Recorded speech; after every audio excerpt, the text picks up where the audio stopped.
Hi అండి, welcome to easy cooking recipes. ఈరోజు నేను చికెన్ కర్రీని ప్రిపేర్ చేయబోతున్నానండి. ఎమ్మీ చికెన్ కర్రీని ప్రిపేర్ చేయబోతున్నాను. ఈ చికెన్ కర్రీ చపాతీలోకి కానీ రైస్లోకి కానీ చాలా టేస్టీగా ఉంటుందండి.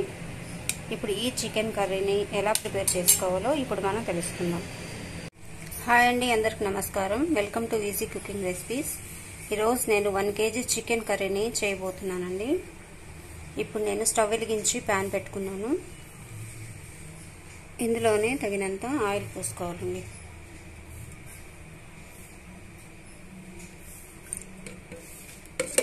ఆయిల్ పోసుకున్న తర్వాత ఆయిల్ని బాగా వేడి కానివ్వాలండి.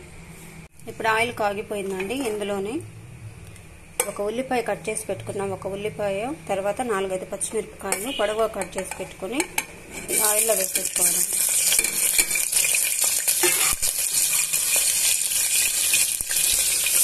కట్ చేసి పెట్టుకున్న ఒక ఉల్లిపాయ, ఒక 4-5 పచ్చిమిర్చి ఈ ఆయిల్లో యాడ్ చేసేసానండి. ఇవన్నీ ఒక 2 నిమిషాలు వేయించుకున్నామండి. స్టవ్ సిమ్లో పెట్టుకొని 2 minutes అలా వేగనించండి. ఉల్లిపాయలు పచ్చిమిరపకాయలు దోరగా వేగిపోయాయండి. ఇందులోనే ఇప్పుడు నేను ఒక బిర్యానీ ఆకును వేస్తున్నానండి. బిర్యానీ ఆకును 2 లవంగాలను కొంచెం చెక్క లవంగాలు వేసి ఇవన్నీ కూడా బాగా మిక్స్ చేసుకోవాలండి. కొంచెం సేపు వేగనిద్దాం. ఇప్పుడు ఉల్లిపాయలు పచ్చిమిరపకాయలు బాగా వేగిపోయాయండి. ఇప్పుడు ఇందులోనే తగినంత కారం వేస్తున్నానండి. ఒక 2 టేబుల్ స్పూన్ల కారం యాడ్ చేసుకోండి.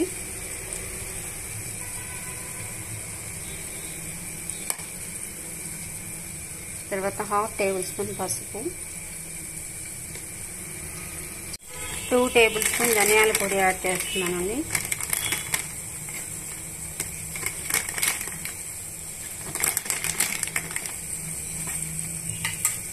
తర్వాత రుచికి సరిపడా ఉప్పుని యాడ్ చేసుకోవాలండి. రుచికి సరిపడా ఉప్పుని యాడ్ చేసుకుని ఇవన్నీ కూడా బాగా మిక్స్ చేసుకోవాలండి.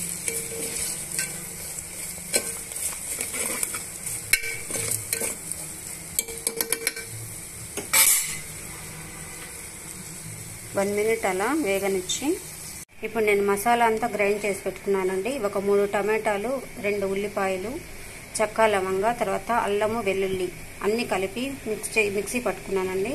ఈ మసాలా అంతా కూడా ఇప్పుడు మనము ఇందులోకి వేసేసుకోవాలండి.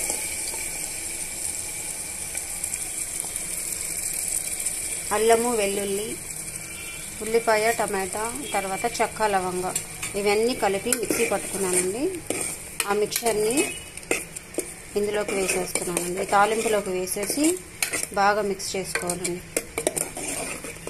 బాగా మిక్స్ చేసుకున్న తర్వాత ఒక 2 నిమిషాలు అలా ఉడకనిద్దామండి. ఇప్పుడు మసాలా అంతా బాగా కుక్ అయిపోయిందండి. ఇప్పుడు ఇందులోనే మనము శుభ్రంగా వాష్ చేసి పెట్టుకున్న 1 kg చికెన్ని తీసుకున్నానండి. నేను 1 kg చికెన్ని తీసుకున్నాను. 2-3 సార్లు శుభ్రంగా వాష్ చేసి పెట్టుకున్నానండి. ఇప్పుడు ఈ చికెన్ పీసెస్ని ఇప్పుడు ఈ గ్రేవీలోకి వేసేసుకోవాలండి. ఇప్పుడు ఈ కేజీ చికెన్ పీసెస్ని గ్రేవీలోకి వేసేస్తున్నానండి.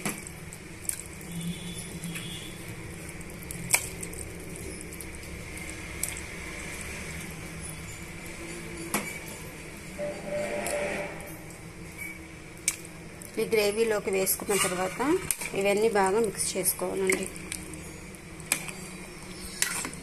ఇవన్నీ బాగా మిక్స్ చేసుకున్న తర్వాత ఒక 1/2 hour అలా ఉడకనివ్వాలండి.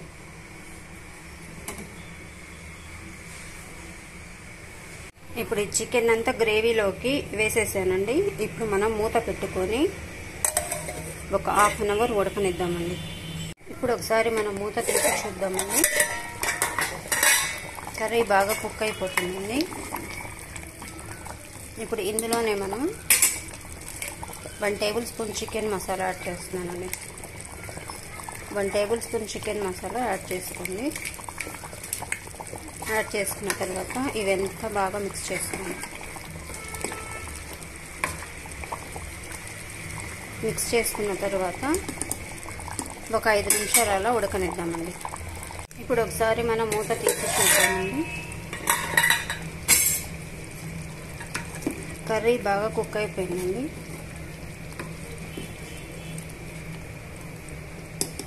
ఇప్పుడు ఇందులోనే మనం సన్నగా తరిగిన కొత్తిమీరని యాడ్ చేసుకున్నాము.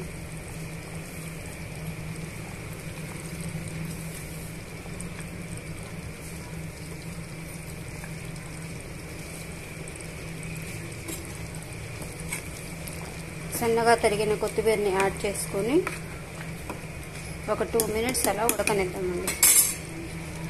ఇప్పుడు మనం ఒకసారి మూత తీసి చూద్దామండి. కర్రీ బాగా కుక్ అయిపోయిందండి. ఇప్పుడు మనం స్టవ్ ఆఫ్ చేసేసుకొని ఒక బౌల్లోకి ఈ కర్రీని తీసేసుకుందామండి. ఇప్పుడు నేను ఈ చికెన్ కర్రీని ఒక బౌల్లోకి తీసుకున్నానండి. ఇప్పుడు యమ్మీ చికెన్ కర్రీ రెడీ అయిపోయినట్లేనండి. మీకు ఈ రెసిపీ నచ్చినట్లయితే ప్లీజ్ లైక్ చేయండి, షేర్ చేయండి అండ్ సబ్స్క్రైబ్ చేసుకోండి. Thank you.